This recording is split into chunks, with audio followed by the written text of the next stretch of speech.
આપનું સ્વાગત છે. આજે આપણી પાસે જે દસ્તાવેજ છે એ ખરેખર દિમાગને હલાવી દે એવો છે. સાચી વાત છે.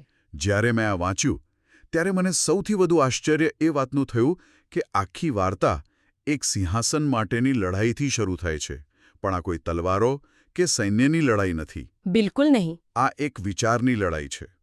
આપણું કામ આ જટિલ વાર્તાના તાણાવાણાને ઉકેલવાનું છે. સર્જન, બળવો, મુક્તિ અને અંતે બધું બરાબર થઈ જવું. હા. તો ચાલો આ ચર્ચાની શરૂઆત એક મોટા સવાલથી કરીએ. શું થાય જ્યારે કોઈ બનાવનારના પોતાના જ એક સર્જન દ્વારા તેના શાસનને પડકારવામાં આવે? બરાબર. અને આ કોઈ સામાન્ય વાર્તા નથી. આને એક બ્રહ્માંડીય કોર્ટરૂમ ડ્રામા તરીકે જુઓ. ઓહ, કોર્ટરૂમ ડ્રામા. રસપ્રદ. હા, એના ઘણા અંકો છે. પહેલો અંક સ્વર્ગમાં ભજવાય છે, જ્યાં એક આરોપ મૂકવામાં આવે છે. બીજો અંક પૃથ્વી પર આવે છે, જ્યાં માનવજાત એક કેસનો મુખ્ય પુરાવો બને છે. અને અંતિમ અંક? અને અંતિમ અંકમાં ચુકાદો આવે છે. એટલે કે આ વાર્તા મુજબ બ્રહ્માંડ કોઈ ભૌતિક નિયમો પર નહીં, પણ એક નૈતિક દલીલ પર ચાલી રહ્યું છે. વાહ! સ્વર્ગમાં થયેલો એક વૈચારિક મતભેદ પૃથ્વી પર માનવ ઇતિહાસ બનીને ભજવાઈ રહ્યો છે. વાહ! બ્રહ્માંડ એક નૈતિક દલીલ પર ચાલી રહ્યો છે. આ તો શરૂઆત જ જોરદાર છે. તો ચાલો આ કોર્ટરૂમના પહેલા અંકમાં જઈએ. સ્વર્ગમાં બળવો. ચાલો. સ્ત્રોત કહે છે કે ઈશ્વર એક સિંહાસન પરથી શાસન કરે છે. પણ આ શાસનનો આધાર શું છે? એ જ તો સૌથી રસપ્રદ વાત છે. આ શાસનનો આધાર કોઈ કાચી શક્તિ કે ડર નથી, પણ બે સિદ્ધાંતો છે: પ્રેમ અને ન્યાય. પ્રેમ અને ન્યાય? હા, અને આ સિદ્ધાંતો આજ્ઞાઓ દ્વારા વ્યક્ત થાય છે. એટલે કે ઈશ્વરનું શાસન એ બ્રહ્માંડ માટેનું એક નૈતિક ઓપરેટિંગ સિસ્ટમ છે. Operating system? હા, સિંહાસન અહીં માત્ર સત્તાનું પ્રતીક નથી, પણ શાસન કરવાની એક પદ્ધતિ, એક રીતનું પ્રતીક છે. ઓકે, તો એક એવી સિસ્ટમ જે પ્રેમ અને ન્યાય પર ચાલે છે. તો પછી સમસ્યા ક્યાંથી શરૂ થઈ? આ વાર્તાનો વિલન લ્યુસિફર, જેને સ્ત્રોતમાં હેલેલ પણ કહેવાયો છે, તેણે શું કર્યું? તેણે એક બહુ જ હોશિયારીભરી ચાલ ચાલી. તેણે સૈન્ય ભેગું કરીને સીધો હુમલો ન કર્યો. તો શું કર્યું? તેણે શું કહ્યું? તેનો મુખ્ય દાવો આ હતો: ઈશ્વરની આજ્ઞાઓ અવ્યવહારુ છે. એનું પાલન કરવું શક્ય જ નથી. શક્ય જ નથી. હા, કોઈ પણ બનાવેલી વસ્તુ એને પાડી ન શકે. એટલે આવી આજ્ઞાઓ પર આધારિત શાસન અન્યાયી છે અને ઈશ્વર પોતે એક અત્યાચારી શાસક છે. ઓહો, આ એક બહુ જ ગંભીર આરોપ હતો. ખૂબ જ ગંભીર. જો એ સાચો હોય તો ઈશ્વર જૂઠા સાબિત થાય, અને જે કાયદાનું પાલન જ ન થઈ શકે એ તો એક રીતે હત્યાનું સાધન બની જાય. એક મિનિટ, આ તો બહુ મોટો દાવો છે. પણ જો ઈશ્વર સર્વશક્તિમાન છે, તો તેમણે લ્યુસિફરને ત્યાં જ નષ્ટ કેમ ન કરી દીધો? વાત જ પૂરી થઈ જાત. બરાબર. આટલું લાંબુ નાટક ભજવવાની શી જરૂર હતી? આ તો બહુ મોટું જોખમ લાગે છે. તમે બરાબર પકડ્યો. આ જ આખી વાર્તાનો મુખ્ય મુદ્દો છે. સ્ત્રોત સમજાવે છે કે જો ઈશ્વરે તરત જ બળનો ઉપયોગ કર્યો હોત, તો એ લ્યુસિફરના આરોપને સાચો સાબિત કરત. અચ્છા, કેવી રીતે? બીજા બધા દેવદૂતો શું વિચારત? તેઓ વિચારત કે લ્યુસિફર સાચું બોલી રહ્યો હતો અને ઈશ્વર પાસે જવાબ ન હોવાથી તેમણે તેને ચૂપ કરી દીધો. એટલે શક્તિનો દુરુપયોગ લાગત. બિલકુલ. આનાથી ઈશ્વરનું શાસન પ્રેમ પર નહીં પણ ભય પર આધારિત થઈ જાત.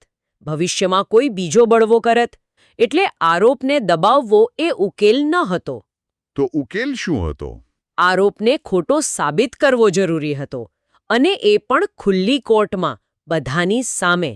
ઠીક છે, તો આ બ્રહ્માંડીય દલીલ માટે એક સ્ટેજની, એક પ્રયોગશાળાની જરૂર હતી, અને ત્યાં જ પૃથ્વી અને માનવજાતની એન્ટ્રી થાય છે, ખરું ને? બિલકુલ.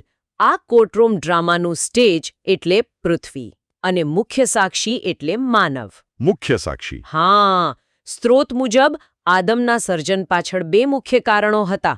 પહેલું, તે ઈશ્વરના પુત્ર માટે એક પાત્ર, કે એમ કહીએ કે ખોખા સમાન હતો. ખોખા જેવો મતલબ? જેથી ભવિષ્યમાં ઈશ્વરનો પુત્ર, જેને છેલ્લા આદમ કહેવાયો છે, તે માનવ સ્વરૂપમાં આવી શકે. ઓકે. અને બીજું કારણ શું હતું? બીજું, વધુ કારણ હતું લ્યુસિફરના જૂઠાણાનો જીવંત જવાબ આપવો.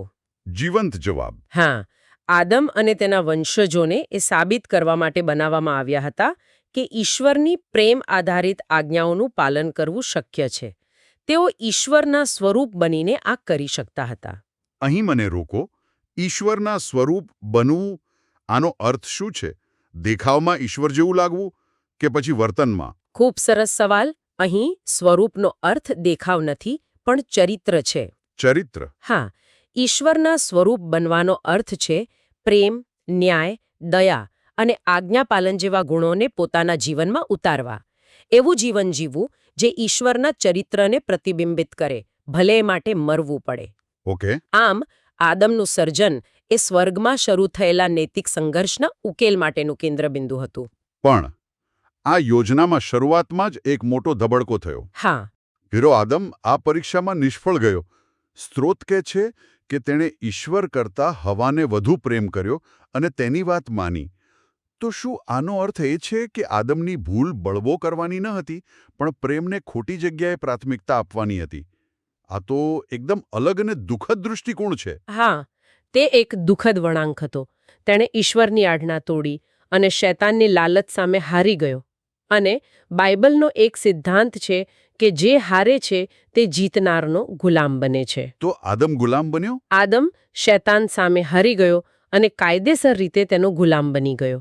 અને તેની સાથે સાથે આખી પૃથ્વી પરનું શાસન પણ શૈતાનના હાથમાં આવી ગયું. ઓહ, આના પરિણામો તો બહુ ગંભીર થયા હશે. ખૂબ જ ગંભીર. પહેલું, પૃથ્વી પર શાસન કરવાની સિસ્ટમ જ બદલાઈ ગઈ. પ્રેમ અને ન્યાયને બદલે જે શક્તિશાળી છે તે જીતે છે એવો કાયદો શરૂ થયો. જંગલનો કાયદો? હા, જેને આપણે માછલીઘરનો કાયદો કે જંગલનો કાયદો કહી શકીએ.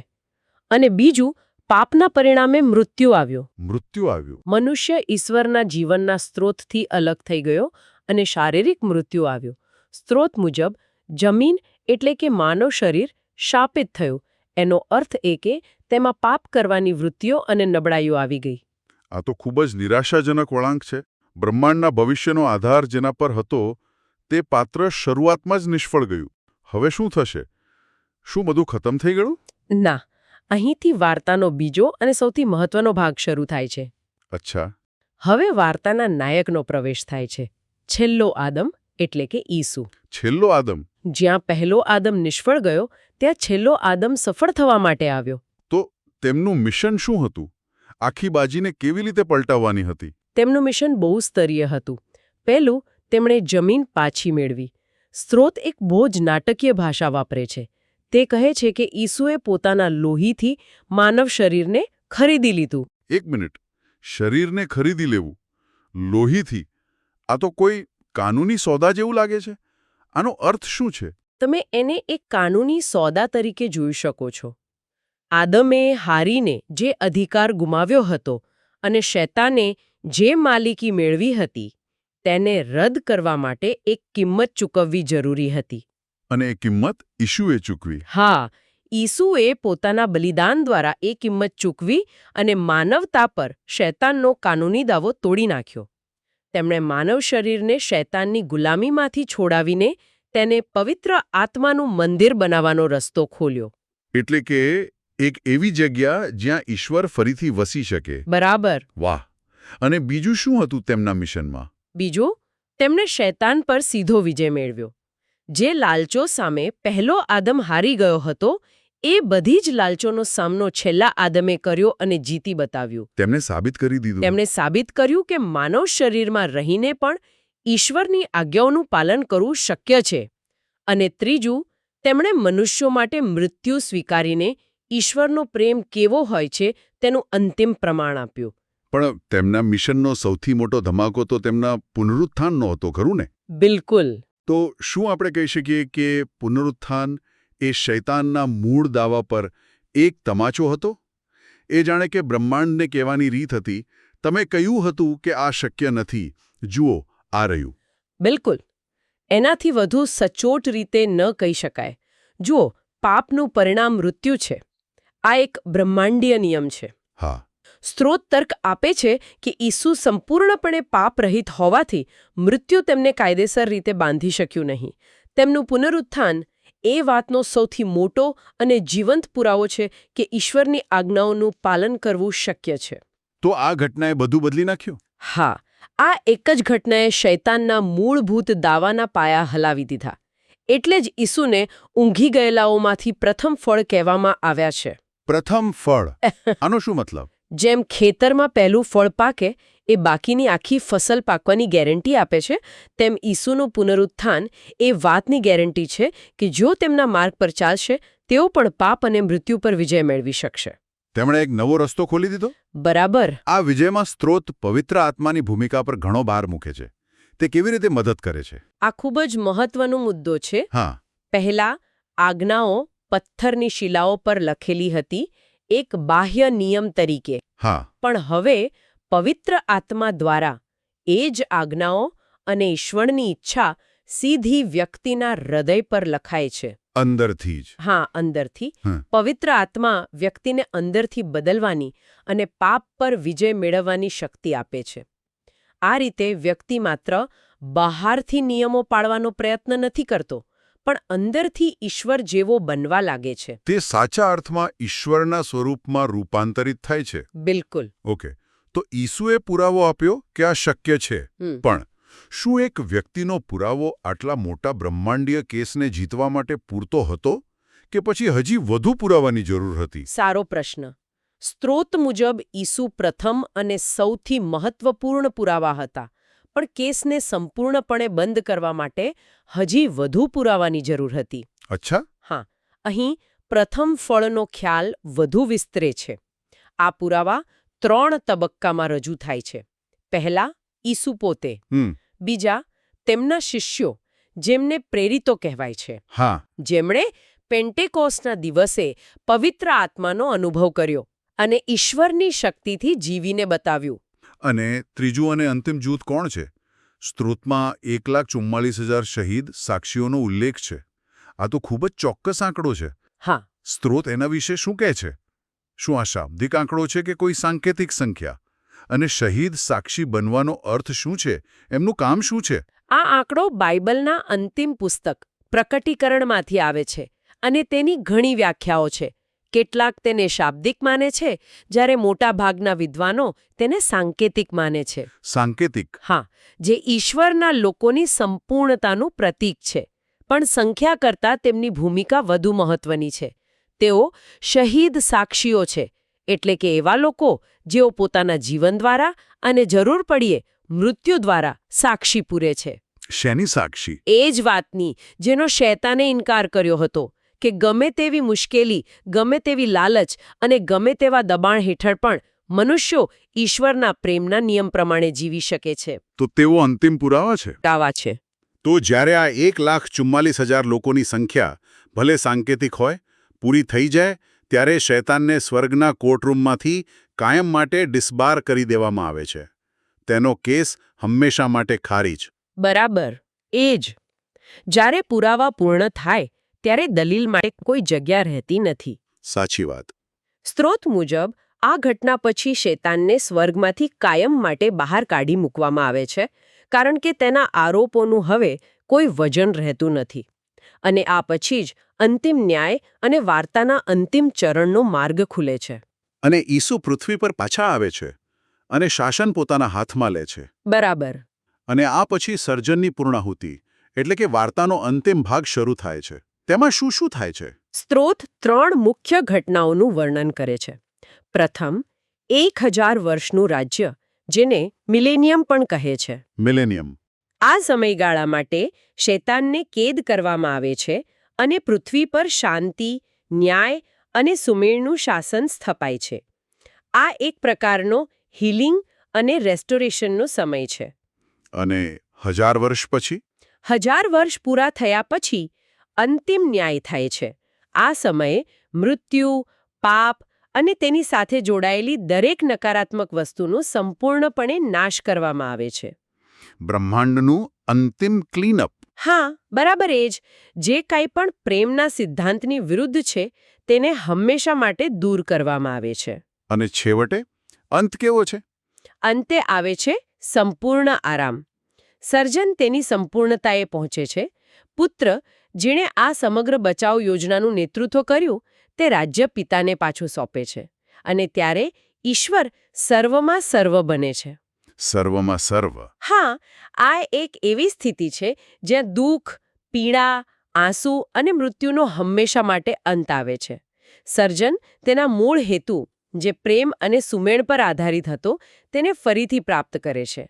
બ્રહ્માંડીય કોર્ટરૂમ ડ્રામાનો અંત આવે છે અને શાંતિ સ્થપાય છે. તો આજના વિશ્લેષણનું સાર કાઢીએ તો સ્વર્ગમાં એક વૈચારિક દલીલથી શરૂ થયેલો સંઘર્ષ, હા. જેનું મેદાન પૃથ્વી બને છે આહા. અને જેમાં મનુષ્ય મુખ્ય સાક્ષી છે. ઈસુના બલિદાન અને પુનરુત્થાન દ્વારા આ લડાઈમાં નિર્ણાયક વળાંક આવે છે અને વફાદાર લોકોના જીવન દ્વારા અંતિમ પુરાવા રજૂ થાય છે, જે અંતે બ્રહ્માંડમાં સંપૂર્ણ શાંતિ અને સુમેળ તરફ દોરી જાય છે. બરાબર. આ તો કોઈ મહાકાવ્યથી ઓછું નથી. બિલકુલ. આ વાર્તાનો કેન્દ્રીય સંદેશ એ છે કે તે શક્તિ પર નૈતિકતાની જીતની વાર્તા છે. તે સાબિત કરવાનો એક બ્રહ્માંડીય પ્રયાસ છે કે પ્રેમ પર આધારિત શાસન માત્ર શક્ય જ નથી, પણ બ્રહ્માંડ માટે એકમાત્ર સાચો અને ટકાઉ માર્ગ છે.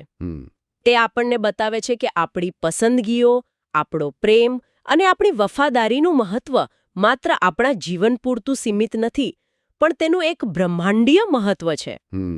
આ ખરેખર એક ઊંડી અને જટિલ વાર્તા છે, જેને આપણે આજે સમજવાનો પ્રયત્ન કર્યો. ચાલો, શ્રોતાઓ માટે વિચારવા જેવો એક અંતિમ પ્રશ્ન મૂકીએ. જરૂર. જો આ સ્ત્રોતમાં વર્ણવેલી વાર્તાને આપણે માનીએ, તો તેનો અર્થ એ છે કે સમગ્ર માનવ ઇતિહાસ એ દેવદૂતો જેવા અન્ય બુદ્ધિશાળી જીવો સમક્ષ ચાલી રહેલા એક કેસનો પુરાવો છે. આ આપણા અસ્તિત્વ વિશે એક મોટો સવાલ ઊભો કરે છે. શું આ દૃષ્ટિકોણ આપણા સંઘર્ષો અને પસંદગીઓને એક ગહન બ્રહ્માંડીય અર્થ આપે છે, કે પછી તે આપણને એક દૈવી રમતના માત્ર પ્યાદા હોવાનો અહેસાસ કરાવે છે? આટલા મોટા બ્રહ્માંડીય નાટકમાં વ્યક્તિગત હેતુનું સ્થાન ક્યાં છે?